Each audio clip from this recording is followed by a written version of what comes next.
Good morning students, good evening students, good afternoon students और राम राम। उम्मीद करता हूँ आप सभी स्वस्थ होंगे। तो आज के हमारे सेशन में सब्जेक्ट वर्ब एग्रीमेंट का टॉपिक जो है उसे आगे बढ़ाते हैं। पिछला जो सेशन रहा हमारा फर्स्ट, सेकंड, थर्ड, उनमें हमने कुछ पॉइंट्स के बारे में डिस्कस किया है। अब उससे आगे जो पॉइंट्स हैं उनके बारे में डिस्कस करते हैं। तो देखिए, टॉपिक है हमारा सब्जेक्ट वर्ब एग्रीमेंट। देखिएगा, टॉपिक है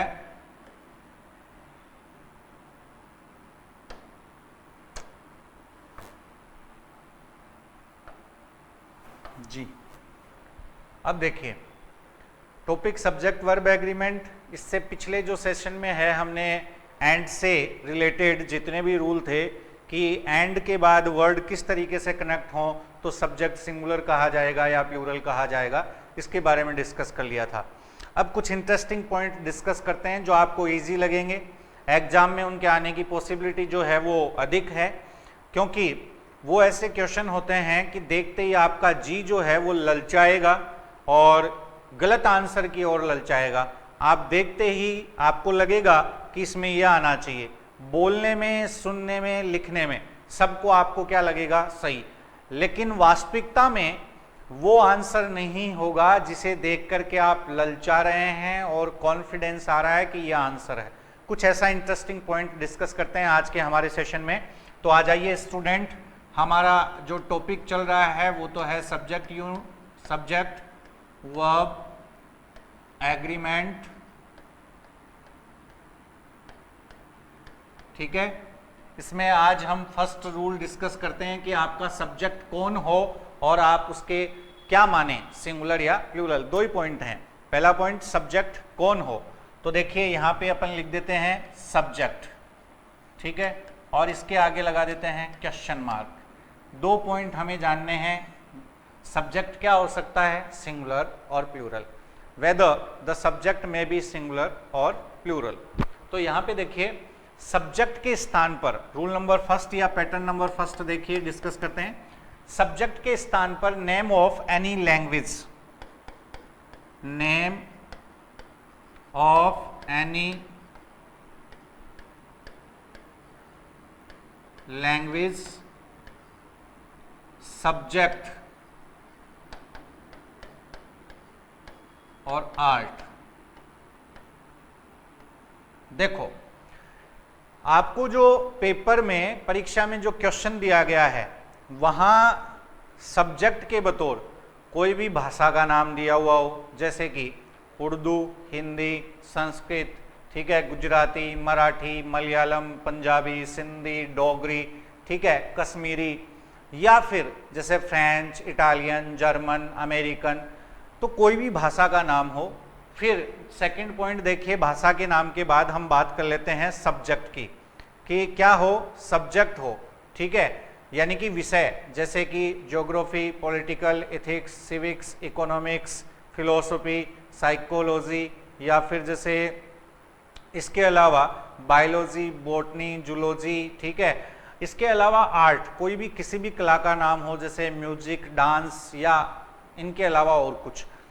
तो एक सिंपल रूल है, सिंपल और बहुत ही इजी रूल है कि आपको क्या मिल जाए, भाषा, सब्जेक्ट के बतौर किसी भाषा का नाम हो, सब्जेक्ट के बतौर यानी कर्ता के बतौर आपको किसी विषय का नाम दिया गया हो, या किसी आर्ट यानी कि कला का नाम दिया गया हो। प्यारे दोस्तों, आपको इसे कौन सा सब्जेक्ट मानना है, ये पॉइंट काम का है। तो ध्यान दीजिए, इसे माना जाएगा सिंगुलर सब्जेक्ट। पॉइंट नोट कर लीजिए, कौन सा सब्जेक्ट है ये, सिंगुलर। अब ये कैसे इंटरेस्टिंग है, 5-7 मिनट और वेट कीजिए, ध्यान से सुनते रहिएगा, इंटरेस्ट बढ़ जाएगा। अब देखिए और पता चलेगा कि वाकई इंटरेस्ट है। तो एक पॉइंट क्लियर सभी को हो गया होगा। यदि जैसे किसी भाषा का नाम लिख दे सब्जेक्ट के रूप में तो आपको सिंगुलर वर्ब यूज करनी है। किसी विषय का नाम यदि सब्जेक्ट के बतौर लिख दे तो आपको सिंगुलर वर्ब यूज करनी है। और यदि किसी आर्ट का नाम लिख दे यानी कि कला का नाम लिख दे तो भी वर्ब कैसी आएगी, सिंगुलर आ जाएगी। तो अब देखिए इसका एग्जाम्पल लिख लेते हैं जैसे मान लीजिए कहा गया यहां पे क्वेश्चन, जैसे आपको क्वेश्चन ऐसे दे दिया जाए, संस्कृत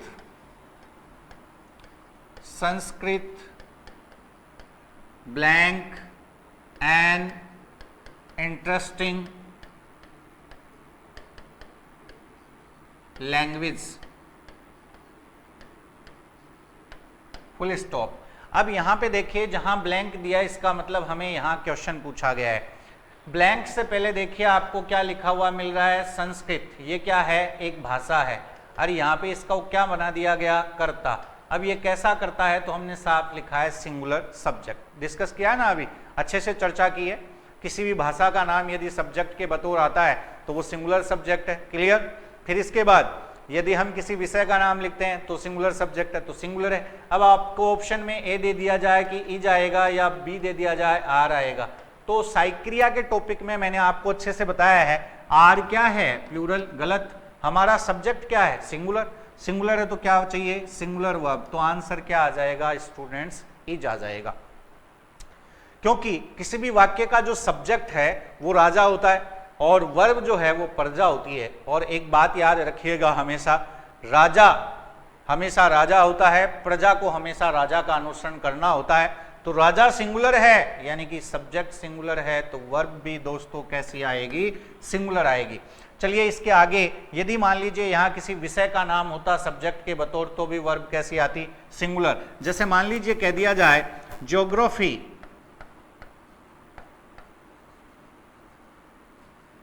ज्योग्राफी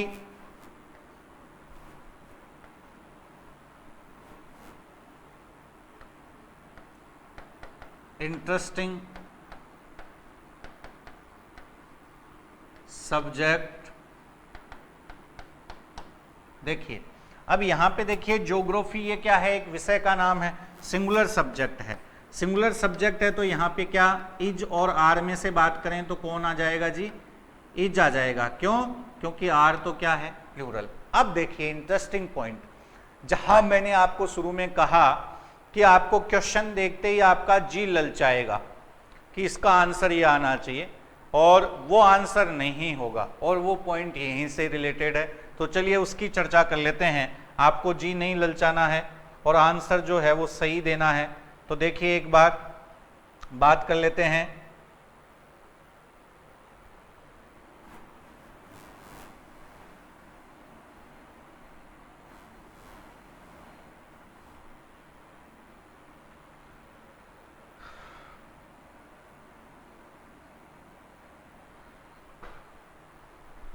तो टॉपिक की बात कर रहे थे सब्जेक्ट वर्ब एग्रीमेंट, और यदि सब्जेक्ट या लैंग्वेज क्या होते हैं, किसी सेंटेंस का सब्जेक्ट होते हैं, तो उन्हें सिंगुलर सब्जेक्ट माना जाएगा, और वर्ब कैसी आ जाएगी, सिंगुलर वर्ब आ जाएगी। अब देखिए मैं आपको एक पॉइंट बताता हूं। पॉइंट क्या है कि इंटरेस्टिंग पॉइंट है कि देखते ही आपको गलत करने का जी करेगा, वो गलती नहीं करनी है। बार बार ऐसे क्वेश्चन आते हैं एग्जाम में। कैसे, देखिए पॉइंट नंबर 2 या पैटर्न नंबर 2 है स्टूडेंट्स। पॉइंट नंबर 2 या पैटर्न नंबर क्या है, 2 है। क्या ध्यान देना है बोर्ड पे, देखिए एक बार, पैटर्न नंबर 2 या पॉइंट नंबर 2 है। 2 या जो पैटर्न 2 है वो क्या है, देखिएगा बताता हूं। पैटर्न नंबर 2 है कि जैसे कोई भी आपने सब्जेक्ट के बतौर आपको पजेसिव एडजेक्टिव प्लस देखिए लैंग्वेज या सब्जेक्ट या आर्ट, देखिए कह रहा था ना जी ललचाएगा। यदि किसी भाषा के नाम से पहले पजेसिव एडजेक्टिव, पजेसिव एडजेक्टिव तो कुछ शब्द हैं जिनको अंग्रेजों ने नाम दे दिया पजेसिव एडजेक्टिव। पजेसिव शब्द जो है वो बना है पजिज शब्द से, जिसका अर्थ होता है पजेजन यानी कि अधिकार। जैसे आप बहुत बार बोलते हैं my book, my house, your room, my room, ठीक है, his room, her room, their room, ठीक है, अवर रूम। तो यहाँ पे अवर कंट्री तो हम पजेजन बताते हैं कंट्री पे। तो मैंने जो वर्ड बोले students, my, our, your, his, her, their, its, these all words are possessive adjective, इनको क्या कहा जाता है? Possessive adjective. तो अभी तक इससे पहले जो रूल डिस्कस किया वो थोड़ा सरल था। अब देखिए गलती करने का जी, कि अगर लैंग्वेज जो है उससे पहले आपने पजेसिव एडजेक्टिव लगा दिया, जैसे थोड़ी देर पहले हमने संस्कृत लिखा था, सिंगुलर सब्जेक्ट था, लेकिन हिज संस्कृत, माई संस्कृत, योवर संस्कृत बोल दिया तो प्लूरल सब्जेक्ट बन जाएगा, जबकि आप बोलोगे इज आएगा, नहीं आएगा। ये ऐसे ही किसी सब्जेक्ट से पहले अगर पजेसिव एडजेक्टिव लगा दिया जाता है तो प्लूरल सब्जेक्ट। तो देखिए इनमें से किसी के भी साथ यदि पजेसिव एडजेक्टिव पहले लगा दिए जाएं तो ये जो सब्जेक्ट है ये सब्जेक्ट बन जाएगा आपका प्लूरल सब्जेक्ट। रूल क्लियर क्या? कौन सा सब्जेक्ट बन जाएगा? Plural subject. ठीक है। अब जैसे देखिए आपको ये रूल नहीं पता था तो आपका जी ललचाता और आप गलती करते। जैसे कैसे? क्वेश्चन मान लीजिए ऐसे दे दिया जाता, जैसे his Sanskrit, his Sanskrit very strong, और मैं अगर आपको यहां दो ऑप्शन देता स्टूडेंट्स कि इज में से या आर में से बताइए, तो आप में से अधिकांश लोग जो है वो किसको टिक कर देते? इज। ललचाता जी अब यहां आपको लालच नहीं करना है, क्योंकि रूल के मुताबिक अगर किसी भाषा, रूल के मुताबिक किसी भाषा के नाम से पूर्व यदि पजेसिव एडजेक्टिव आ जाए, किसी विषय के नाम से पूर्व पजेसिव एडजेक्टिव आ जाए, या किसी कला के नाम से पूर्व पजेसिव एडजेक्टिव आ जाएं, तो वो सब्जेक्ट प्लूरल बन जाता है। बोलने में आपको इज ही बढ़िया लगेगा, इज ही बेहतर लगेगा, लेकिन गलती नहीं करनी है। जरूरी नहीं जो चीज हमें अच्छी लगे वो सही हो। तो यहां देखिए his Sanskrit is very strong, बहुत अच्छा लगता है, लेकिन ये गलत है। यहां पे आएगा स्टूडेंट्स आर, यहां पे कौन आएगा? कौन आएगा? यहां पे आर आ जाएगा। तो आंसर आ जाएगा आपका कौन सा? आर। कौन सा आ जाएगा? आर। फिर इसके बाद में देखिए नेक्स्ट बात करें, जैसे मान लीजिए मैंने ये कह दिया होता योवर या my, your Hindi, your Hindi is very poor. तो देखिए बोलने में सही लग रहा है ना सेंटेंस, लेकिन सब्जेक्ट पता कीजिए, योवर प्लस क्या है? लैंग्वेज। कैसा सब्जेक्ट है ये? नियम के मुताबिक प्लूरल सब्जेक्ट है, सभी को पता है। तो यहाँ इज जो है ये 100% गलत है। इस इज की जगह यहाँ क्या आना चाहिए था? आपका आंसर आर। तो क्लियर स्टूडेंट? एक इंटरेस्टिंग पॉइंट कि किसी भाषा या विषय के नाम से पूर्व हमने यदि किसी पजेसिव एडजेक्टिव को लगा दिया तो वह सब्जेक्ट जो है वो प्लूरल बन जाएगा, और वर्ब कैसी आएगी? प्लूरल आएगी। इसके बाद में 3 नंबर पॉइंट देखिए, पॉइंट नंबर 3, रूल नंबर 3 या पॉइंट नंबर 3 या पैटर्न नंबर 3। देखिए पैटर्न नंबर 3 है कि जैसे यहां पे आपको सेंटेंस का सब्जेक्ट मिला, उसके स्टार्टिंग में आ गया द, फिर द के बाद में किसी भी लैंग्वेज या सब्जेक्ट या आर्ट, इनमें से किसी का नाम हो, फिर आ जाए ऑफ, और फिर इस ऑफ के बाद में यहां व्यक्ति का नाम, या यूं समझिए व्यक्ति सूचक शब्द हो, व्यक्ति सूचक शब्द क्या हो? व्यक्ति सूचक शब्द हो। तो अब ध्यान दीजिए, पहले तो आपको मैं एक पॉइंट बता देता हूं, आर्टिकल से रिलेटेड बहुत ही इंपॉर्टेंट पॉइंट है। पॉइंट क्या है कि किसी भाषा का नाम लिखा जाए, या फिर किसी भी विषय का नाम लिखा जाए, या फिर किसी आर्ट का नाम लिखा जाए, तो इनसे पूर्व किसी प्रकार का कोई आर्टिकल नहीं आता है, यानी कि ना एन आता है, न ए आता है, न द आता है। जैसे आपने कई बार सुना होगा इंग्लिश मीडियम स्कूल, तो उससे पहले लगा होता है एन। तो इंग्लिश से पहले एन क्यों आया? ये तो भाषा का नाम है, तो एन इंग्लिश के लिए नहीं आया, मीडियम स्कूल शब्द से पहले आया है, एन इंग्लिश मीडियम स्कूल। तो स्कूल शब्द नाउन था, उसके 2 एडजेक्टिव थे, मीडियम, इंग्लिश, तो इसलिए वर्ड जो है आर्टिकल आया स्कूल वर्ड के लिए।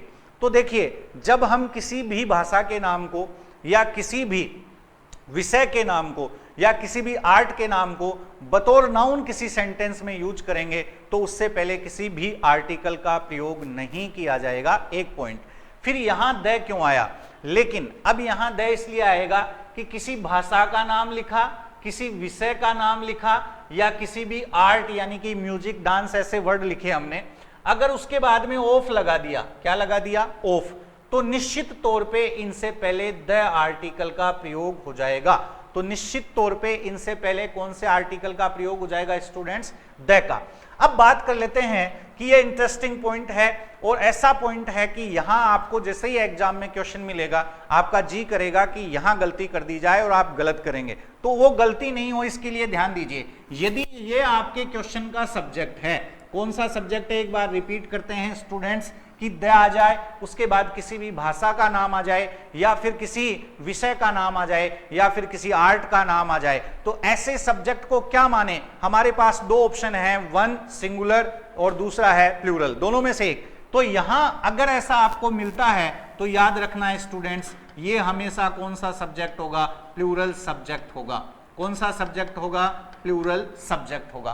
प्लूरल सब्जेक्ट होगा तो यहां पे वर्ब भी कैसी चाहिएगी आपको, प्लूरल वर्ब की आवश्यकता होगी। अब देखिए अगर ऐसा क्वेश्चन एग्जाम में आ जाता है, अगर एक बार ये रूल डिस्कस नहीं किया होता और मैं डायरेक्ट आपसे ये क्वेश्चन पूछ लेता, जैसे देखिए द साइंस ऑफ रमेश, ठीक है, फिर वेरी गुड। अब अगर ये रूल डिस्कस किए बिना मैं आपसे कहता यहां इज आएगा या आर, तो 100 में से 100% स्टूडेंट यहां पे इज ही बताते, क्योंकि बोलने में और सुनने में इज ही क्या लगता है, सही। The science of Ramesh is very good. तो ये गलती आपको नहीं करनी है। पेपर सेटर इनको या इस पैटर्न के क्वेश्चन इसीलिए पेपर में शामिल करता है कि स्टूडेंट देखते ही गलती कर दे।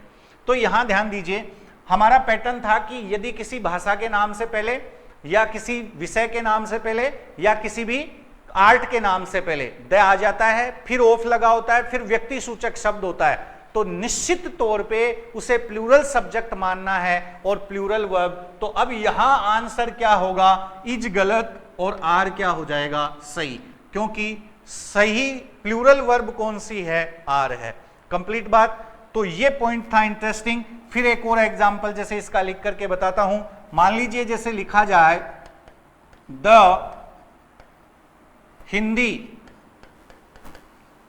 Hindi of this student,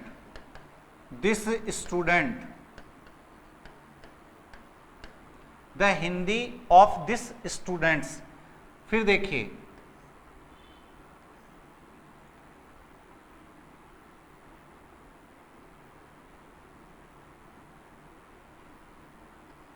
gives everyone happiness। अब यहां देखिए मैंने ब्लैंक छोड़ दिया। आपके हिंदी क्या है, भाषा का नाम, इससे बाद में मैंने स्टूडेंट वर्ड लिखा, ये व्यक्ति सूचक शब्द हो गया। तो नियम के मुताबिक जैसे अभी हमने बात की थी कि किसी भी भाषा विषय के नाम से पूर्व क्या आ जाए, द, फिर उसके बाद ऑफ और व्यक्ति सूचक शब्द आ जाए तो प्लूरल सब्जेक्ट होता है। तो ये हमने यहां से यहां तक जो भी लिखा ये कौन सा सब्जेक्ट है जी, प्लूरल सब्जेक्ट है। अब आपको वर्ब भी कैसी चाहिए, प्लूरल। तो प्लूरल वर्ब चाहिए। मान लीजिए मैं आपको यहां दो ऑप्शन दे देता हूं, ए ऑप्शन है गिव और बी ऑप्शन है गिव्स। तो आंसर बताइए क्या आएगा। तो देखिए जिस क्रिया में एस लग जाए या ई एस लग जाए या आई ई एस लग जाए, क्रिया बन जाती है, सभी स्टूडेंट ध्यान दें, सिंगुलर। क्रिया क्या बन जाती है, सिंगुलर। और वर्ब की फर्स्ट फॉर्म जिसको हम वास्तविक फॉर्म या मूल रूप कहते हैं वह हमेशा होता है प्लूरल। वह क्या होता है, प्लूरल। अब वाक्य आपका जो है उसमें सब्जेक्ट आपका कैसा है, सबको दिख रहा होगा, प्लूरल, इसलिए यहां वर्ब भी कैसी आएगी, प्लूरल। तो आंसर आ जाएगा स्टूडेंट्स गिव। अब इसके बाद हम, ये था हमारा 3 नंबर रूल, सब्जेक्ट, लैंग्वेज और आर्ट से जुड़े हुए कुछ इंपॉर्टेंट और इंटरेस्टिंग पॉइंट थे ये दोनों, और ऐसे जो क्वेश्चन आते हैं उनमें गलती करते हैं लगभग सभी स्टूडेंट्स, जैसे कि जब तक मैंने आपको ये रूल डिस्कस नहीं किए होंगे तब तक आप भी इज या आर की जगह इज का प्रयोग कर रहे होंगे।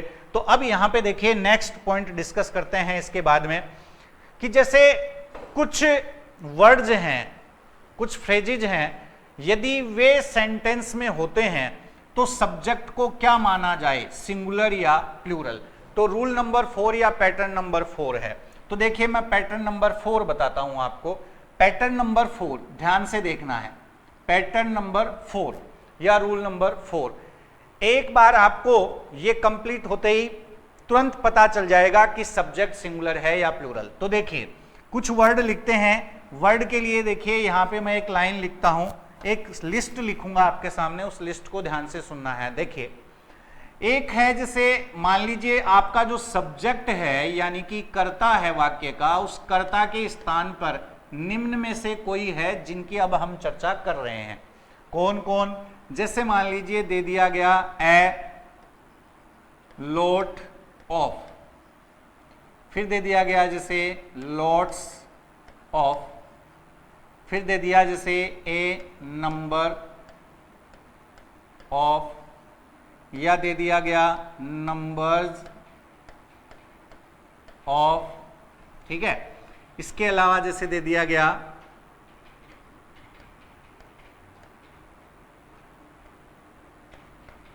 ए part of, two thirds of, three fourth of, ठीक है। देखिए a lot of, lots of, a number of, numbers of, a part of, two thirds of, three fourth of. इसके बाद देखिए अगर इनके अलावा इनमें से कोई हो, जैसे plenty of, some of, half of, most of, ठीक है, mass of,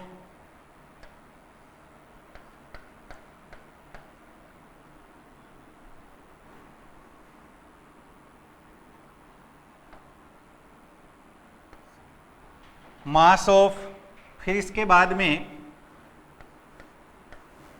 variety of, a variety of, फिर इसके अलावा जैसे परसेंट ऑफ, फिर इसके अलावा percentage of,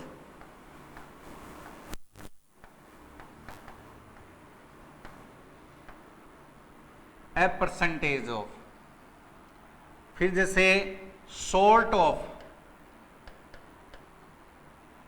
type of, kind of. देखना ये लिस्ट आपको याद होनी चाहिए। यदि इनमें से कोई भी आपको आपके पेपर में बतौर सब्जेक्ट दिखे तो सिंगुलर माने या प्लूरल। तो इसमें ये सब जो हैं बस सिर्फ एक छोटी सी लाइन में आपको अच्छे से याद हो जाएंगे। देखिए इनमें से कोई भी यदि सब्जेक्ट के स्थान पर आपको दिखता है तो कंफ्यूज नहीं होना है। आपको देखिए सब में एक वर्ड दिख रहा होगा ऑफ ऑफ ऑफ, जिसको प्रीपोजिशन कहते हैं, ठीक है ना।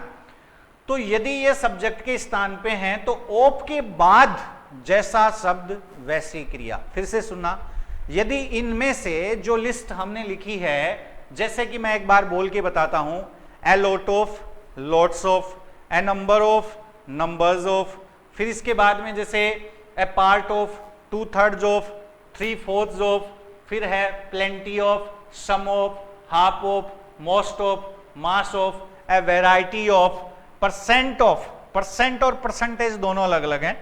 ए percentage of, sort of, type of और काइंड ऑफ।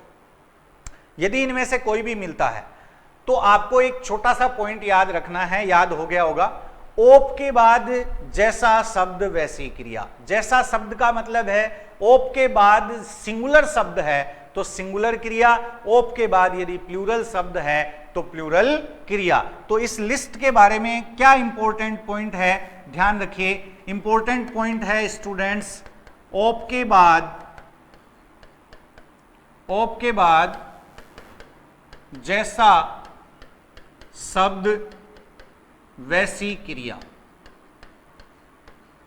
जैसा शब्द वैसी क्रिया। अब जैसा शब्द का मतलब क्या है, जैसा का मतलब ए पॉइंट है सिंगुलर शब्द है तो बराबर सिंगुलर वर्ब। यदि शब्द आपका बी प्लूरल है तो उसी वाक्य में, प्लूरल शब्द है तो उसी वाक्य में प्लूरल वर्ब आ जाएगी। प्लूरल वर्ब क्या आ जाएगा, प्लूरल वर्ब आ जाएगा। ठीक है, कंप्लीट बात। जैसे कि एग्जाम्पल लिखते हैं तो सबको याद हो गया होगा, अगर इस लिस्ट में से कोई सा भी सेंटेंस का सब्जेक्ट है या आपके एग्जाम में ब्लैंक स्पेस से पहले जहां वर्ब पूछी जा रही है वहां है, तो याद रखना है ओप के बाद जैसा शब्द वैसी क्रिया। जैसा का मतलब सिंगुलर शब्द है तो सिंगुलर क्रिया और प्लूरल शब्द है तो प्लूरल क्रिया। जैसे कि हम चर्चा कर लेते हैं, देखिए एग्जाम्पल लिखता हूं मैं आपके सामने।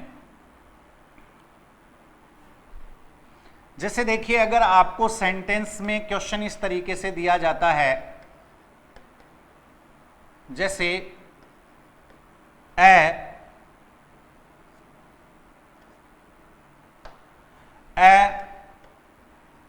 Variety of toys, A variety of toys. एक सब्जेक्ट तो ये है, यहां ब्लैंक छोड़ दिया। A variety of toys, each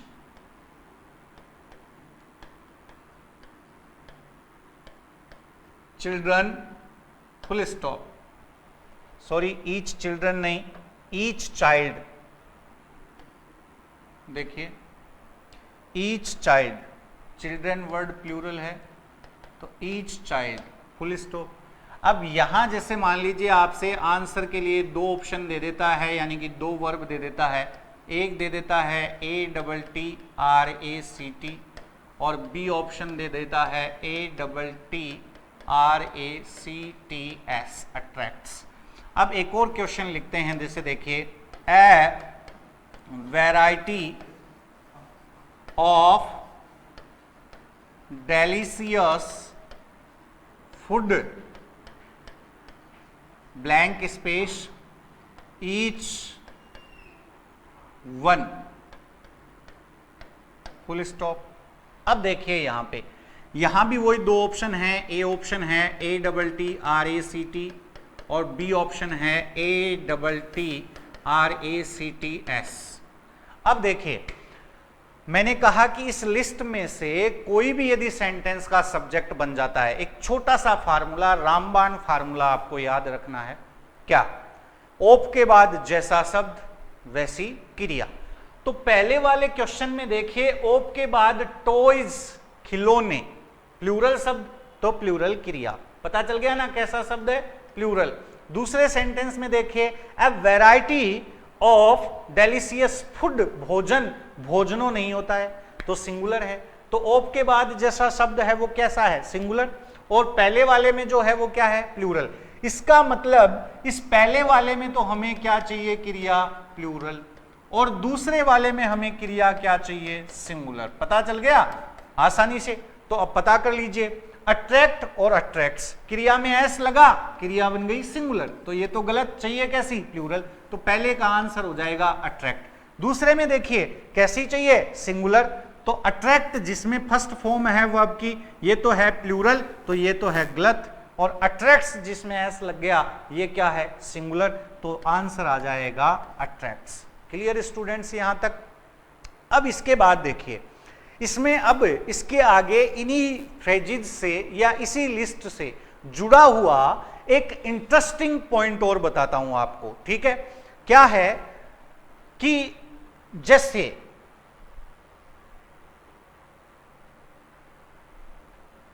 interesting point क्या है देखना बोर्ड पे।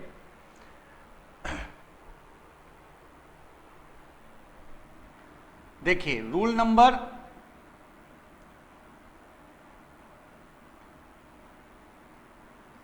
4 या 5 होना चाहिए, पैटर्न नंबर 4 या 5, कम ज्यादा है तो कोई बात नहीं, आप चेक कर लेगा। अब देखिए जैसे ए नंबर ऑफ की जगह द नंबर ऑफ,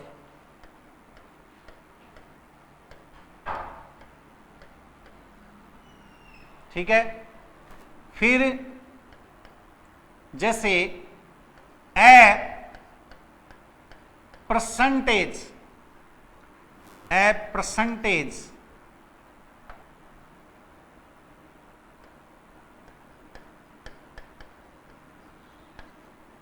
ऑफ की जगह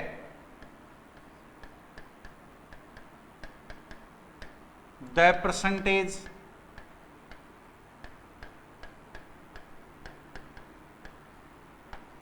और ए वैरायटी ऑफ की जगह the variety of.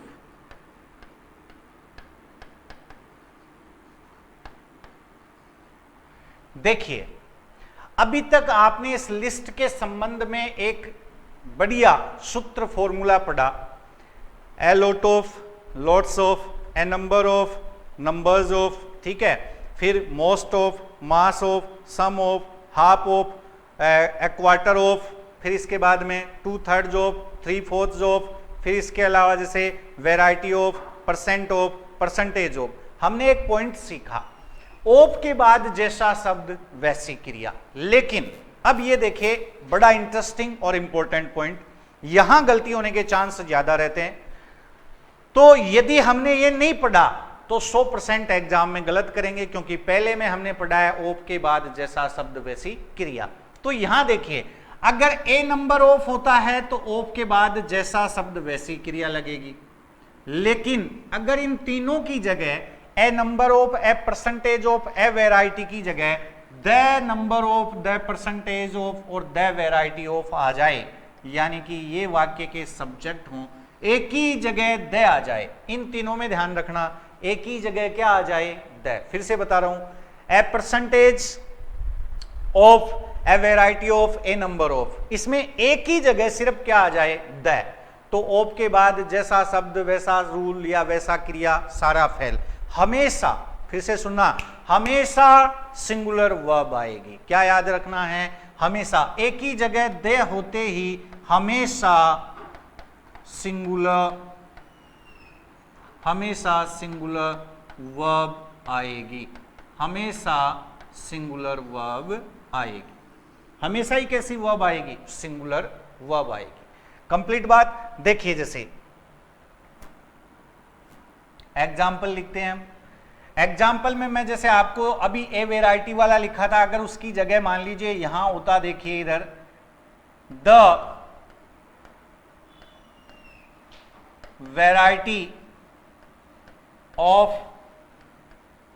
Clothes, the variety of clothes, ठीक है। अब यहां पे देखिए हमने लिख दिया